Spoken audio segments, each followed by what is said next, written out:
अगर सामने आ भी जाया करो। एक ऐसी अभिनेत्री जिसने कलर के चलते काफी स्ट्रगल किया।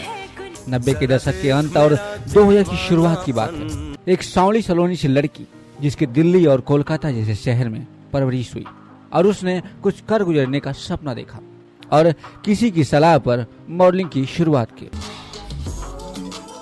और नाम और फेम कमाने के लिए मुंबई जैसे शहर में कदम रखा। वो एक ऐसा दौर था जब फिल्मों में बहुत कम हीरोइन बोल्ड दिखने की हिम्मत जुटा पाती थी और इस अभिनेत्री का नाम है बिपाशा बसु। लेकिन जब बिपाशा बसु ने फिल्मी दुनिया में अपना कदम रखा तो कहर ढा दिया। हर तरफ उनकी चर्चा होने लगी।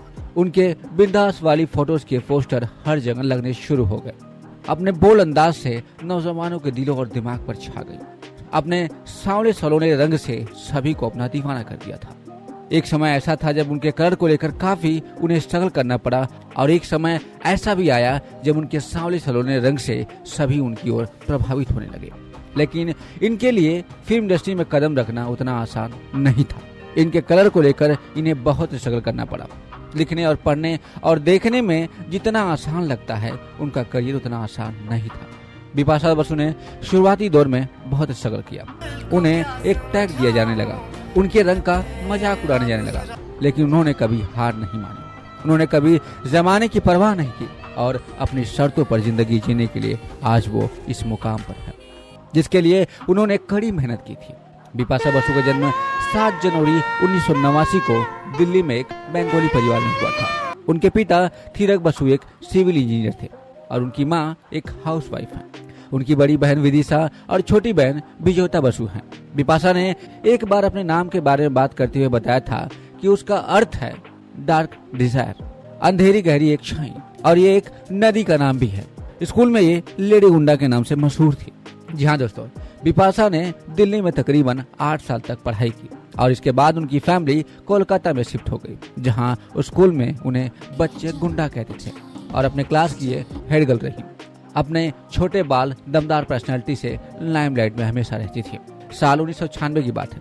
कोलकाता के एक होटल में बिपाशा बसु की मुलाकात अर्जुन रामपाल की पत्नी और मॉडल मेहर जसिया से हुई। उन्होंने उसी समय बिपाशा बसु को मॉडलिंग करने का सुझाव दिया और उसी साल बिपाशा बसु ने सुपर मॉडल कंपटीशन में हिस्सा लिया और जीत भी गई। और फिर मियामी में होड mode super of the world competition में बिपाशा बसु ने देश को रिप्रेजेंट किया और यहीं से बिपाशा बसु का सफर शुरू हुआ। उसी दौरान बिपाशा बसु और रीना मोरिया मिले और एक दूसरे को डेट करने लगे। दोनों ने एक साथ मिलकर एक बोल्ड विज्ञापन भी किया और यही विज्ञापन के चलते वो उस समय विवादों से घिर गई थी और उसी के चलते उनके घर के बाहर प्रदर्शन तक हुआ था और इसके बाद तो वो कई मैगजीन कवर पेज पर छा गई। उन्होंने तब तक मॉडलिंग किया जब तक कि फिल्मों के ऑफर नहीं आ गए। जब बिपाशा बसु ने पहली बार सुपर मॉडल कंपटीशन जीता था तो उस कंपटीशन के जज पैनल विनोद खन्ना भी थे और उस समय अपने छोटे बेटे अक्षय खन्ना के साथ हिमालय पुत्र में बिपाशा बसु को लॉन्च करना चाहते थे और विनोद खन्ना ने बिपाशा बसु को देखकर उन्हें ये फिल्म ऑफर कर दी। लेकिन बिपाशा बसु ने इस फिल्म को करने से मना कर दिया और उस समय बिपाशा बसु को लगा कि वो छोटी हैं और उन्होंने इस फिल्म में काम करने से मना कर दिया। बताया जाता है कि जया बच्चन चाहती थी कि वो उनके बेटे अभिषेक बच्चन के साथ जेपी दत्ता की मूवी में काम करे। बाद में ये फिल्म कैंसिल हो गई और जेपी दत्ता ने मूवी की स्क्रिप्ट बदलकर करीना कपूर को कास्ट करके रिफ्यूजी बना दी। रिफ्यूजी में बिपाशा बसु को सुनील शेट्टी के साथ एक रोल ऑफर हुआ, लेकिन बिपाशा बसु ने इस रोल को भी ठुकरा दिया था। फाइनली 2001 में बिपाशा बसु ने बॉलीवुड में अपना कदम रखा और वो 2001 में अक्षय कुमार के साथ अजनबी फिल्म में नजर आई जिसे अब्बास मस्तान ने डायरेक्ट किया था। उनकी ये पहली फिल्म सक्सेसफुल रही। उनकी इस फिल्म से बोल्ड इमेज बन गई। अगले ही साल 2002 में बिपाशा बसु को एक और फिल्म मिल गई जिसका नाम था राज और इस फिल्म में उनकी बोल्डनेस और एक्टिंग की चर्चा खूब हुई। फिल्म के डायलॉग से लेकर गाने तक हिट हो गए और इसके बाद तो इन्हें कई सारी फिल्में मिल गई जैसे जमीन, मदहोशी, जिस्म, धूम 2, नो एंट्री, फिर हेरा फेरी, ओमकारा जैसी फिल्मों में इन्होंने काम किया। बिपाशा ने 2015 में करण सिंह ग्रोवर के साथ अलोन मूवी में काम किया था। इसके बाद दोनों ने डेंजरस वेब सीरीज में एक साथ काम किया, जो साल 2020 में इस स्ट्रीम में हुई थी। अब अगर यही इनके पर्सनल लाइफ की बात की जाए तो 1996 से लेकर 2000 तक बिपाशा बसु ने डीनो मोरिया को डेट किया, लेकिन फिर किसी कारणवश इनका रिश्ता टूट गया। फिर इसके बाद 2002 में बिपाशा बसु की नजदीकियां जॉन इब्राहिम के साथ बढ़ी। ये दोनों साल 2011 तक एक दूसरे के साथ थे।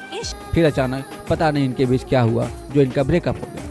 बताया जाता है कि बिपाशा बसु ने हरमन बाबेजा के साथ भी डेट कर चुकी हैं, लेकिन साल 2014 में ये दोनों भी अलग हो गए थे। और इसी साल फिल्म अलोन के सेट पर बिपाशा बसु की मुलाकात करण सिंह ग्लोवर से हुई और इसी फिल्म को करते समय इन दोनों को एक दूसरे से प्यार हो गया और इन दोनों ने साल 2016 में शादी भी कर ली। 12 नवंबर 2022 को बिपाशा ने एक बेटी को जन्म दिया। दोनों ने अपनी बेटी का नाम देवी रखा है। वो सोशल मीडिया पर अपनी बेटी के साथ अक्सर नजर आते रहते हैं। आज बिपाशा बसु अपनी फैमिली के साथ खुश हैं। बॉलीवुड में उनका कोई गॉडफादर नहीं था, फिर भी उन्होंने कभी हार नहीं मानी और जब बॉलीवुड फिल्म इंडस्ट्री में आई तो उन्होंने धमाल कर दिया, अच्छे अच्छों का पसीना छुड़ा दिए और नौजवानों को अपना दीवाना बना दिया था। तो दोस्तों, आपको बिपाशा बसु कैसी लगती है और उनकी कौन सी फिल्म पसंद है और उनके कौन से गाने पसंद है, आप अपने कमेंट्स में हमें जरूर बताइएगा।